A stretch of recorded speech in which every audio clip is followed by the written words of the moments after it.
स्थिर बंधुगण एठारे आपणमानंक पई एक आश्चर्यजनक खबर अछि। आगामी 24 घंटा मध्य आपण प्रकृत रे तीनोटी महान खबर पाइबाकू जाउछंती। बंधु माने आपण ठीक सुनिछंती, एकाथरे तीनोटी प्रमुख शुभ खबर मु आपणको कहिबाकू चाहूची। आगामी 24 घंटा मध्य आपण एते टंका पाइबे जे आपण केवल गणना करी क्लांत होइछिबे। प्रकृत रे देवी लक्ष्मी एवं भगवान ब्रह्मांकर आशीर्वाद द्वारा आपणक जीवन रे प्रचुर धन आसुची। आपण आर्थिक संबंधी उत्कृष्ट खबर पाइबाकू जाउछंती। प्रकृत रे आगामी 24 घंटा मध्य आपण दुईटी अत्यंत गुरुत्वपूर्ण शुभ खबर पाइबे। भाग्य एपरि भाबरे समान होइछि जे जो माने पूर्वरु आपणक सहित कथा हेबाकू नापसंद करुथिले, आपणक साथ को एडाई जाउथिले किंबा आपणक नाम सुनिबाकू घृणा करुथिले, सेमाने एबे आपणक पाखरे हाथ जोड़ी आपणक अनुग्रह खोजुथबा देखाजिबे। बंधु माने आपणको केवल गोटे निर्दिष्ट जिनिस आपणक पॉकेट रे रखिबाकू पड़िबो। एही जिनिस को रखिबा द्वारा आपणक भाग्य खुली जिवो। एहा परे आपण जहा इच्छा करिबे ताहा पाइबे। गाड़ी, बंगला, प्रेम, टंका, प्रतिष्ठा, सम्मान, अपार सफलता, चाकरी, क्यारियर, व्यावसायिक अभिवृद्धि एवं समस्त प्रकारर खुशी। बंधु माने एही जिनिसटी एते शक्तिशाली जे आपण विश्वास करि परिबे नाही। मु आपणको जणाइबाकू चाहूची जे आपणकर कुंडली रे एक बड़ परिवर्तन आसीछि। एक गभीर परिवर्तन घटुची। आपणकर कुंडलीर समग्र विन्यास परिवर्तन हेबाकू जाउची एवं एहा परिवर्तन हेबा सहित आपणकर जीवन मध्य एहा सहित परिवर्तन हेबो। सेथि पई मु संपूर्ण निश्चिततार सहित कहि परिबी जे आपणकर जीवन को भलो पई परिवर्तन हेबारे किछि भी रोकी परिबो नाही। भगवान ब्रह्मा स्वयं आपणकर भाग्यर द्वार खोली देइछंती। बंधु माने आपणकर सूचना पाई आगामी 24 घंटा मध्य आपणक कुंडली रे एक बड़ परिवर्तन हेबाकू जाउची। प्रिय बंधु माने आपण यह संपूर्ण ठीक सुनुछंती। माँ लक्ष्मींकर आशीर्वाद रे एही समय मध्य आपणकर कुंडली रे शुभ धन लक्ष्मी जोग सृष्टि हेबाकू जाउछि, जहा फल रे आपणकर भाग्य बहु गुणित हेबाकू जाउछि। आपणकर भाग्य भलो पई एक चमत्कार मोड़ नेबाकू जाउछि। आपणक जीवन रे एक बड़ परिवर्तन आसीबो जेतेबेले आपणकर शत्रु मानक उपरे एक गुरुत्वपूर्ण विपर्जय आसीबो। एक एपरि गुरुत्वपूर्ण घटना जे आपण एहाको वर्ष वर्ष धरी मने रखिबे। कथारे अछि, भगवान जहाको रक्षा करंती केही क्षति करि परिबे नाही। आपण भगवान महादेव एवं भगवान श्री हरि विष्णु एवं भगवान ब्रह्मांकर दिव्य सुरक्षा रे अछंती। देवी लक्ष्मी आपणक घरे स्थायी बासस्थान ग्रहण करिछंती। केवल एक अस्थायी बास नुहे बरं एक स्थायी बासस्थान। जो माने थरे आपणको कंदाई थिले से माने एबे निजे रक्तर लुह ढालिबे। आपणकर शत्रु माने गोटिए परे गोटिए रक्तर लुह कांतिबाकू बाध्य हेबे एवं सेमानक कर्मर जवाब देबे। तेनु बंधु माने प्रस्तुत हुअन्तु। भय किंबा चिंतारे बंचिबार आउ कोनोसी आवश्यकता नाही, कारण आपण आपणक जीवनर यथेष्ट समय भयरे बिताइछंती। एबे महिमा एवं वैभव सहित आपणकर जीवन बंचिबाकू प्रस्तुत हुअन्तु। बंधु माने आपणक भाग्यर धार परिवर्तन हेबाकू जाउछि। आपणकू केवल आपणकर पॉकेट रे गोटे छोट जिनिस रखिबाकू पड़िबो। एहा एक छोट जिनिस होई पारे, किंतु एहा आपणक पाई स्मारकी फलाफल हासिल करिबो। एही छोट जिनिसटी एक संजीवनी बूटी भाबरे कार्य करिबो, जहा आपणक जीवन को स्वर्ग रे परिणत करिबो। प्रकृत रे आगामी 24 घंटा मध्य आपण एक नर्कमय जीवन सीधा स्वर्ग को पथ खोलिबार देखिबे। केवल एई छोट जिनिसटी को आपणक पॉकेट रे रखंतु। ଏବଂ ଦେଖନ୍ତୁ ଯେ ସମଗ୍ର ବିଶ୍ୱ ଆପଣଙ୍କ ପାଦ ତଳେ ଅଛି। ସମଗ୍ର ବିଶ୍ୱ ଆପଣଙ୍କ ତାଳେ ତାଳେ ନାଚିବା ଆରମ୍ଭ କରିବ। ଆପଣ ଯେପରି ଇଚ୍ଛା କରନ୍ତି ଠିକ୍ ସେହିପରି ଘଟଣା ଘଟିବ ଏବଂ ଏହା ସବୁଠାରୁ ଉଲ୍ଲେଖନୀୟ ଅଂଶ। ଲୋକମାନେ ଆଶ୍ଚର୍ଯ୍ୟ ହୋଇଯିବେ, ଭାବିବେ ଯେ ଆପଣଙ୍କ ପାଖରେ ଏପରି କି ପ୍ରକାରର ଯାଦୁ କିମ୍ବା ଶକ୍ତି ଅଛି ଯାହା ସମଗ୍ର ବିଶ୍ୱକୁ ଆପଣଙ୍କର ପାଦ ତଳକୁ ନେଇ ଆସିଛି। ସେମାନେ ଆଶ୍ଚର୍ଯ୍ୟ ହେବେ ଯେ ବିଶ୍ୱ କିପରି ଆପଣଙ୍କ କଥା ଅନୁସାରେ କାର୍ଯ୍ୟ କରେ ଏବଂ ଏହାର କାରଣ ବିଷୟରେ ଅନନ୍ତ ଅନୁମାନ କରିବେ। ଏହା ଚିନ୍ତା ସେମାନଙ୍କୁ କୌତୂହଳରେ ଉତ୍ତେଜିତ କରିବ। ପ୍ରକୃତରେ ସେମାନେ ଆଶ୍ଚର୍ଯ୍ୟ ହୋଇଯିବେ। ବନ୍ଧୁମାନେ, ସମୟ ଆସିଛି ଯେତେବେଳେ ସମଗ୍ର ବିଶ୍ୱ ଆପଣଙ୍କ ସେବା କରିବାକୁ ଆଗ୍ରହୀ ହେବ। ମୁଁ ଆପଣଙ୍କୁ କହିବାକୁ ଚାହେଁ, ଯେତେବେଳେ ଆପଣ ଏହି ଜିନିଷଟିକୁ ଆପଣଙ୍କ ପକେଟରେ ରଖିବେ, ଜାଣି ନିଅନ୍ତୁ ଯେ ଆପଣଙ୍କ ଭାଗ୍ୟର ତାଲା ଖୋଲି ଯାଉଛି। ଆପଣ ଆପଣଙ୍କର ସୁପ୍ତ ଭାଗ୍ୟକୁ ଜାଗ୍ରତ କରିବାକୁ ଯାଉଛନ୍ତି। ଆପଣ ଯାହା ଚାହୁଁଛନ୍ତି ତାହା ପାଇବା ଆରମ୍ଭ କରିବେ। ଆପଣଙ୍କୁ କେବଳ ଗୋଟିଏ ଛୋଟ କାମ କରିବାକୁ ପଡ଼ିବ, ଯାହା ମୁଁ ଏହି ଭିଡିଓରେ ପରେ ପ୍ରକାଶ କରିବି। ବନ୍ଧୁମାନେ, ଏହା ବିଚାର କରନ୍ତୁ।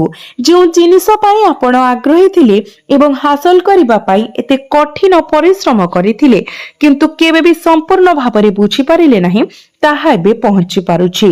ଯେତେବେଳେ ଆପଣ ଏହାକୁ ସୁରକ୍ଷିତ କରିବାକୁ ଯାଉଥିଲେ ସେତେବେଳେ ଏହା ଆପଣଙ୍କ ହାତରୁ ଖସି ଯାଉଥିଲା, କିନ୍ତୁ ଏବେ ଏହା ବିନା କୌଣସି ସଂଘର୍ଷରେ ସହଜରେ ଆପଣଙ୍କ ପାଖକୁ ଆସିବ। ଏକ ଅର୍ଥରେ ଆପଣ ବର୍ଷ ବର୍ଷର ତପସ୍ୟାର ପୁରସ୍କାର ପାଇବେ। ଆପଣ ଆପଣଙ୍କର ଜୀବନରେ ବହୁତ ସଂଘର୍ଷ ସହ୍ୟ କରିଛନ୍ତି। ଆପଣ ବହୁତ କଠିନ ପରିଶ୍ରମ କରିଛନ୍ତି। ଏବେ ଭଗବାନ ବ୍ରହ୍ମା ସ୍ୱୟଂ ଆପଣଙ୍କୁ ସେହି ସଂଘର୍ଷ ଏବଂ କଠିନ ପରିଶ୍ରମ ପାଇଁ ପୁରସ୍କୃତ କରିବାକୁ ଯାଉଛନ୍ତି। ଆପଣଙ୍କୁ କେବଳ ଗୋଟିଏ ଛୋଟ ଜିନିଷ ଆପଣଙ୍କ ପକେଟରେ ରଖିବାକୁ ପଡ଼ିବ। ତାପରେ ଆପଣ ଆପଣଙ୍କ ମନରେ ଯାହା କଳ୍ପନା କରିବେ ତାହା ସଫଳ ହେବ। ଆପଣଙ୍କ ଘରେ ଯାହା କରିବାକୁ ଯାଉଛନ୍ତି ତାହା ନିଶ୍ଚିତ ଭାବରେ ସମାପ୍ତ ହେବ। ଆପଣ ଏହାକୁ ସମାପ୍ତ କରିବା ପରେ ହିଁ ଫେରି ଆସିବ। ଯଦି ଆପଣଙ୍କର କୌଣସି ମାମଲା କୋର୍ଟରେ ବିଚାରାଧୀନ ଅଛି, ତେବେ ଏହି ଜିନିଷଟିକୁ ଆପଣଙ୍କର ପକେଟରେ ରଖନ୍ତୁ। ମୁଁ ଗ୍ୟାରେଣ୍ଟି ଦେଉଛି ଯେ ସେହି ମାମଲାରେ ଆପଣଙ୍କୁ ବିଜୟ ହାସଲ କରିବାରେ କିଛି ବି ରୋକିପାରିବ ନାହିଁ। ଆପଣଙ୍କର ସଫଳତା ସୁନିଶ୍ଚିତ। ଆପଣଙ୍କର ସୂଚନା ପାଇଁ ମଙ୍ଗଳ ତାଙ୍କର ଗତି ପରିବର୍ତ୍ତନ କରିଛନ୍ତି, ଯାହା ଫଳରେ ଆପଣ ଆପଣଙ୍କର କଠିନ ପରିଶ୍ରମର ଉପଯୁକ୍ତ ଫଳ ପାଇପାରୁନାହାନ୍ତି। ଆପଣ ବହୁତ କଷ୍ଟ, ଚାପ ଏବଂ ଅବସାଦର ସମ୍ମୁଖୀନ ହେଉଥିଲେ ଏବଂ ଆପଣ ପ୍ରୟାସ ଆଶାନୁରୂପ ଫଳାଫଳ ଦେଉନଥିଲା। ତଥାପି ବର୍ତ୍ତମାନ ମଙ୍ଗଳଙ୍କର ଗତି ଆପଣଙ୍କର ପରିଶ୍ରମର ପୂର୍ଣ୍ଣ ଫଳ ଦେବା ପାଇଁ ଯାଉଛି। ଗ୍ରହ ପରିବର୍ତ୍ତନର ସମର୍ଥନ, ଆପଣଙ୍କ ଭାଗ୍ୟର ସମର୍ଥନ ଏବଂ ଈଶ୍ୱରଙ୍କର ଆଶୀର୍ବାଦ ଅଛି। ତେଣୁ ପ୍ରତ୍ୟେକ ଦିଗରୁ ଆପଣଙ୍କୁ ଲାଭ ମିଳିବ। ତଥାପି ଆପଣଙ୍କୁ କିଛି ସତର୍କତା ଅବଲମ୍ବନ କରିବାକୁ ପଡ଼ିବ। ଯଦି ଆପଣ ଏଠାରେ ସେୟାର କରାଯାଇଥିବା ସମସ୍ତ କଥା ଧ୍ୟାନର ସହିତ ଶୁଣନ୍ତି, ତେବେ ଏହା ଆପଣଙ୍କୁ ପ୍ରଚୁର ଧନ ଏବଂ ସମୃଦ୍ଧି ଆଣିଦେବା ପାଇଁ ଯାଉଛି। ଯଦି ଆପଣ ଏହି ଶୁଭ ସମୟରେ ସେହି ଛୋଟ ଜିନିଷଟିକୁ ଆପଣଙ୍କ ପକେଟରେ ରଖନ୍ତି, ତେବେ ଏହା ହେବ ସର୍ବୋତ୍ତମ ଆଶୀର୍ବାଦ, ସୌଭାଗ୍ୟର ଏକ ଅତିରିକ୍ତ ଆଘାତ, ଯାହାକୁ କିଛି ରୋକିପାରିବ ନାହିଁ। ଏହା ଆପଣଙ୍କ ପାଇଁ ଏକ ପ୍ରକୃତ ଆଶ୍ଚର୍ଯ୍ୟଜନକ ଏବଂ ସୌଭାଗ୍ୟବାନ ସମୟ। ଆପଣଙ୍କ ଜୀବନରୁ ଆପଣଙ୍କ ସମସ୍ୟା ଗୁଡ଼ିକୁ ସବୁଦିନ ପାଇଁ ଦୂର କରିବାର ସମୟ ଆସିଛି। ଯେଉଁ ସମସ୍ୟା ଗୁଡ଼ିକ ଗଭୀର ଭାବରେ ମୂଳ ଧରିଥିଲା ଏବଂ ଏତେ ଦିନ ଧରି ଲାଗି ରହିଥିଲା, ସେଗୁଡ଼ିକ ଶେଷରେ ଅଦୃଶ୍ୟ ହେବାକୁ ଯାଉଛି। ଦେଖନ୍ତୁ, ସେହି ସମସ୍ୟା ଗୁଡ଼ିକ ଖୁବ୍ ଶୀଘ୍ର ଆପଣଙ୍କ ଜୀବନରୁ ଦୂରେଇ ଯିବ। ଆଜିର ଭିଡିଓରେ ଆମେ ଆପଣଙ୍କୁ ଆପଣ କଣ କରିବା ଉଚିତ ଏବଂ କଣ କରିବା ଅନୁଚିତ ସେ ବିଷୟରେ ସମ୍ପୂର୍ଣ୍ଣ ଏବଂ ସଠିକ ସୂଚନା ପ୍ରଦାନ କରିବୁ। ଆପଣଙ୍କର ମୂଲ୍ୟବାନ ସମୟରୁ ଟିକିଏ ସମୟ ଦିଅନ୍ତୁ ଏବଂ ଭିଡିଓଟିକୁ ଆରମ୍ଭରୁ ଶେଷ ପର୍ଯ୍ୟନ୍ତ ଦେଖନ୍ତୁ। ବନ୍ଧୁମାନେ, ଆପଣଙ୍କ ଜୀବନରେ ସମସ୍ୟା ଗୁଡ଼ିକ ଲଗାତାର ଉପୁଜୁଛି। ଶେଷ ହେବା କିମ୍ବା ଦୂର ହେବାର କୌଣସି ସଂକେତ ଦେଖାଯାଉ ନାହିଁ। ତେବେ ଏହି ସମସ୍ୟା ଗୁଡିକ କିପରି ଶେଷ ହେବ? ଆପଣଙ୍କୁ କଣ କରିବାକୁ ପଡିବ? ଆପଣଙ୍କୁ କେଉଁ ନିର୍ଦ୍ଦିଷ୍ଟ କଥା ଗୁଡିକୁ ମନେ ରଖିବାକୁ ପଡିବ? କେଉଁ କାର୍ଯ୍ୟ ଆପଣଙ୍କ ଭାଗ୍ୟର ବୃଦ୍ଧି ଏବଂ ଆପଣଙ୍କ ଭାଗ୍ୟକୁ ଉଜ୍ଜଳ କରିବ? ଆପଣଙ୍କ ସମସ୍ତ ସମସ୍ୟାର ସମାଧାନ ପାଇଁ ଆପଣ ଆପଣଙ୍କ ପକେଟରେ କେଉଁ ଜିନିଷ ରଖିବା ଉଚିତ? ଏହି ଭିଡିଓରେ ଆପଣଙ୍କୁ ଯାହା ଜାଣିବା ଆବଶ୍ୟକ ତାହା ଆମେ ସେୟାର କରିବୁ। ତ ବନ୍ଧୁମାନେ, ତା ପୂର୍ବରୁ ଆପଣମାନେ କମେଣ୍ଟ ବକ୍ସରେ ଜୟ ମା ଲକ୍ଷ୍ମୀ ଅବଶ୍ୟ ଲେଖନ୍ତୁ। ମା ଲକ୍ଷ୍ମୀ ଆପଣଙ୍କ ପ୍ରତିକୂଳ ଭାଗ୍ୟକୁ ସଜାଡ଼ିବେ। ବନ୍ଧୁମାନେ, ପୂର୍ବରୁ ଆପଣଙ୍କ ସହିତ କଥା ହେବାକୁ ନାପସନ୍ଦ କରୁଥିବା ବ୍ୟକ୍ତି ଯିଏ ଆପଣଙ୍କୁ ଦେଖିବାକୁ ମଧ୍ୟ ଚାହୁଁନଥିଲେ ଏବଂ ଆପଣଙ୍କୁ ଦେଖି ମୁହଁ ଫେରାଇ ନେଉଥିଲେ, ସେ ମଧ୍ୟ ଶୀଘ୍ର ଆପଣଙ୍କ ସମ୍ମୁଖରେ ହାତ ଯୋଡ଼ି ଠିଆ ହେବେ। ତାଙ୍କ ପୂର୍ବ ଆଚରଣ ପାଇଁ କ୍ଷମା ମାଗିବେ। ଏହି ଗୋଟିଏ ଛୋଟିଆ ଜିନିଷକୁ ଆପଣଙ୍କ ପକେଟରେ ରଖିବା ଆପଣଙ୍କ ଭାଗ୍ୟ ଏବଂ ଆପଣଙ୍କ ଜୀବନ ଉଭୟକୁ ସମ୍ପୂର୍ଣ୍ଣ ପରିବର୍ତ୍ତନ କରିପାରିବ। ଏହି ଛୋଟ ଜିନିଷକୁ ରଖିବା ଦ୍ୱାରା ଆପଣ ଭଗବାନ ମହାଦେବଙ୍କର କୃପା ଏବଂ ମା ଲକ୍ଷ୍ମୀଙ୍କର ଆଶୀର୍ବାଦ ପାଇବେ। ଆପଣ ଭଗବାନ ବ୍ରହ୍ମାଙ୍କର ଆଶୀର୍ବାଦ ମଧ୍ୟ ପାଇବେ। ଫଳସ୍ୱରୂପ ଆପଣ ଆପଣଙ୍କ ଜୀବନରେ ଅପାର ଧନ ଏବଂ ସମୃଦ୍ଧି ଲାଭ କରିବେ। ଟଙ୍କା ପ୍ରଚୁର ପରିମାଣରେ ପ୍ରବାହିତ ହେବ ଏବଂ ଆପଣଙ୍କ ଘର ଶାନ୍ତି ଏବଂ ସୁଖରେ ପରିପୂର୍ଣ୍ଣ ହେବ। ସମସ୍ତ ଅସୁବିଧା ଏବଂ ଦୁର୍ଭାଗ୍ୟ ଦୂର ହେବା ଆରମ୍ଭ ହେବ। ଭଗବାନ ମହାଦେବଙ୍କର କୃପା ଆପଣଙ୍କୁ ସୁରକ୍ଷା ଦେବ ଏବଂ ସର୍ବଦା ଆପଣଙ୍କ ଉପରେ ରହିବ। ଆପଣଙ୍କ ଘରର ପ୍ରତ୍ୟେକ ସଦସ୍ୟ ଦିବ୍ୟ ଆଶୀର୍ବାଦ ପାଇବେ। ତେଣୁ ଏହି ଜିନିଷଟି କଣ, ମୁଁ ସେ ବିଷୟରେ କହୁଛି। ଏହା ହେଉଛି ଲବଙ୍ଗ। ବନ୍ଧୁମାନେ, ଯଦି ଆପଣ ଆପଣଙ୍କ ପକେଟରେ, ଆପଣଙ୍କ ୱାଲେଟରେ କିମ୍ବା ଅନ୍ୟ କୌଣସି ସ୍ଥାନରେ କିଛି ଲବଙ୍ଗ ଆପଣଙ୍କ ସହିତ ରଖନ୍ତି, ଆପଣଙ୍କ ପ୍ରତ୍ୟେକ କାର୍ଯ୍ୟ ସଫଳ ହେବ। ଯଦି ଆପଣ ଲବଙ୍ଗ ରଖନ୍ତି, ତେବେ ଆପଣ କୌଣସି ପ୍ରୟାସରେ ବିଫଳତାର ସମ୍ମୁଖୀନ ହେବେ ନାହିଁ, କାରଣ ଲବଙ୍ଗ ଭାଗ୍ୟର ଅନୁଗ୍ରହକୁ ଆକର୍ଷିତ କରେ। ଯଦି କେହି ଦୁର୍ଭାଗ୍ୟ ଅନୁଭବ କରୁଛନ୍ତି, ତେବେ ଏହା ଓଲଟିଯାଏ। ଆପଣ ଦେଖନ୍ତୁ, ଲବଙ୍ଗର ଦେବୀ ଲକ୍ଷ୍ମୀ ଏବଂ ଭଗବାନ କୁବେରଙ୍କ ସହିତ ସିଧାସଳଖ ଆଧ୍ୟାତ୍ମିକ ସମ୍ପର୍କ ଅଛି। ଯେତେବେଳେ ଏହି ଦୁଇ ଦେବାଦେବୀ ଜଣେ ବ୍ୟକ୍ତି ଉପରେ ସେମାନଙ୍କର କୃପା ପ୍ରଦାନ କରନ୍ତି, ସେତେବେଳେ ସେହି ବ୍ୟକ୍ତିଙ୍କର ଭାଗ୍ୟ ନୂତନ ଉଚ୍ଚତାକୁ ଉଠିଥାଏ। ଆଗାମୀ 24 ଘଣ୍ଟା ମଧ୍ୟରେ ଆପଣ ଦେବୀ ଲକ୍ଷ୍ମୀ ଏବଂ ଭଗବାନ କୁବେରଙ୍କର ମିଳିତ ଆଶୀର୍ବାଦ ପାଇବାକୁ ଯାଉଛନ୍ତି। ବନ୍ଧୁମାନେ, ଆପଣ ଲବଙ୍ଗ ବ୍ୟବହାର କରୁଥିବାରୁ ପ୍ରଭୁ କୁବେର ଏବଂ ମା ଲକ୍ଷ୍ମୀଙ୍କର ଆଶୀର୍ବାଦ ପାଇବେ। ପ୍ରକୃତରେ ଯଦି ଆପଣ କୌଣସି କାର୍ଯ୍ୟ କରିବା ପୂର୍ବରୁ ଆପଣଙ୍କ ହାତରେ ଲବଙ୍ଗ ଧରି ପ୍ରଭୁଙ୍କର ଆଶୀର୍ବାଦ, ତାଙ୍କର ନାମ ଡାକି ଖୋଜନ୍ତି, ତେବେ ସେହି କାର୍ଯ୍ୟ କେବେ ବିଫଳ ହେବ ନାହିଁ। ମୁଁ ଆପଣଙ୍କୁ ସମ୍ପୂର୍ଣ୍ଣ ନିଶ୍ଚିତତାର ସହିତ ଏହା ଗ୍ୟାରେଣ୍ଟି ଦେଇପାରେ। ତେଣୁ ଆପଣ ବର୍ତ୍ତମାନ ଠିକ ଭାବରେ ବୁଝିପାରୁଛନ୍ତି ଯେ ଆପଣଙ୍କୁ କଣ କରିବାକୁ ପଡିବ ଏବଂ କଣ ଏଡ଼ାଇବାକୁ ପଡିବ। ଏକ ଉଚ୍ଚ ସ୍ଥାନରେ ଥିବାରୁ ଆପଣଙ୍କ କୁଣ୍ଡଳୀରେ ଥିବା ଖରାପ ପ୍ରଭାବ ହ୍ରାସ ପାଇବାକୁ ଯାଉଛି। ସଫଳତା କେବଳ ସେହିମାନଙ୍କୁ ଆସିଥାଏ ଯେଉଁମାନେ ଆଗକୁ ବଢିବା ପାଇଁ ସାହସ ଆହରଣ କରନ୍ତି। ଯଦି ଭୟ ଆପଣଙ୍କୁ ପଦୋନ୍ନତି ମାଗିବା, ନୂତନ ବ୍ୟବସାୟ ଆରମ୍ଭ କରିବା କିମ୍ବା ସମ୍ପର୍କରେ ସ୍ପଷ୍ଟତା ଖୋଜିବାରୁ ବାଧା ଦିଏ, ତେବେ ସୁଯୋଗ ଅନ୍ୟ କାହାକୁ ଚାଲିଯିବ। କେବଳ ଭାବନ୍ତୁ, କେତେ ଲୋକ ବର୍ଷ ବର୍ଷ ଧରି ଚିନ୍ତା କରନ୍ତି ଯେ ମୁଁ ଏହାକୁ ଚେଷ୍ଟା କରିବା ଉଚିତ, କିନ୍ତୁ ଭୟ ଯୋଗୁଁ କେବେ ବି ପ୍ରକୃତରେ ଆରମ୍ଭ କରନ୍ତି ନାହିଁ। ଦରମା ବୃଦ୍ଧି ମାଗିବା, ନୂତନ ବ୍ୟବସାୟ ପ୍ରକଳ୍ପ ଆରମ୍ଭ କରିବା, ସଠିକ ଜୀବନସାଥୀ ବାଛିବା କିମ୍ବା ପୁରୁଣା ସମ୍ପର୍କକୁ ସଂଶୋଧନ କରିବାର ଭୟ, ଏହି ସମସ୍ତ ଭୟ ଆପଣଙ୍କୁ ସୁଯୋଗରୁ ଦୂରେଇ ରଖେ। ଭୟର ସବୁଠାରୁ ବଡ଼ କ୍ଷତି ହେଉଛି ଏହା ଆପଣଙ୍କୁ ପଦକ୍ଷେପ ନେବାରୁ ବାଧା ଦିଏ। ଯେତେବେଳେ ଆପଣ କାର୍ଯ୍ୟ କରିବାରେ ବିଫଳ ହୁଅନ୍ତି, ସେତେବେଳେ ଗୁରୁଙ୍କ କୃପା ମଧ୍ୟ ଏହାର ସମ୍ପୂର୍ଣ୍ଣ ଫଳାଫଳ ଦେଇପାରେ ନାହିଁ, କାରଣ କୃପା କେବଳ ସେତେବେଳେ କାମ କରେ ଯେତେବେଳେ ଆପଣ ନିଜେ ପଦକ୍ଷେପ ନିଅନ୍ତି। ଭୟ ଆପଣଙ୍କୁ ବିପଦ ନେବାରୁ ବାରଣ କରେ, ଯଦିଓ ଏହି ସମୟରେ ଏକ ଛୋଟ ବିପଦ ଗୁରୁତ୍ୱପୂର୍ଣ୍ଣ ଲାଭ ଆଣିପାରେ। ଏପରି ଜଣେ ବ୍ୟକ୍ତିଙ୍କ ବିଷୟରେ ଭାବନ୍ତୁ, ଯିଏ ବ୍ୟବସାୟ ଆରମ୍ଭ କରିବା ପାଇଁ ଚାକିରି ଛାଡ଼ିବାକୁ ଚାହାନ୍ତି, କିନ୍ତୁ ଟଙ୍କା ହରାଇବାକୁ ଭୟ କରନ୍ତି କିମ୍ବା ତାଙ୍କ ପରିବାର କଣ କହିବେ ସେ ବିଷୟରେ ଚିନ୍ତିତ ହୁଅନ୍ତି। ହୁଅନ୍ତି। ସେମାନେ ବହୁତ ସମୟ ଅପେକ୍ଷା କରନ୍ତି ଏବଂ ଯେତେବେଳେ ସୁଯୋଗ ହାତଛଡ଼ା ହୋଇଯାଏ ସେତେବେଳେ ସେମାନେ ଅନୁତାପ କରନ୍ତି। ସେହିପରି ଜଣେ ଅବିବାହିତ ବ୍ୟକ୍ତି ଏକ ସମ୍ଭାବ୍ୟ ବିବାହିତାଙ୍କୁ ଚିନ୍ତା କରିପାରନ୍ତି, କିନ୍ତୁ ସମ୍ପର୍କ ଭାଙ୍ଗିଯିବା ଭୟରେ ଖୋଲାଖୋଲି ଭାବରେ ଯୋଗାଯୋଗ କରିବାକୁ ସଂକୋଚ କରନ୍ତି।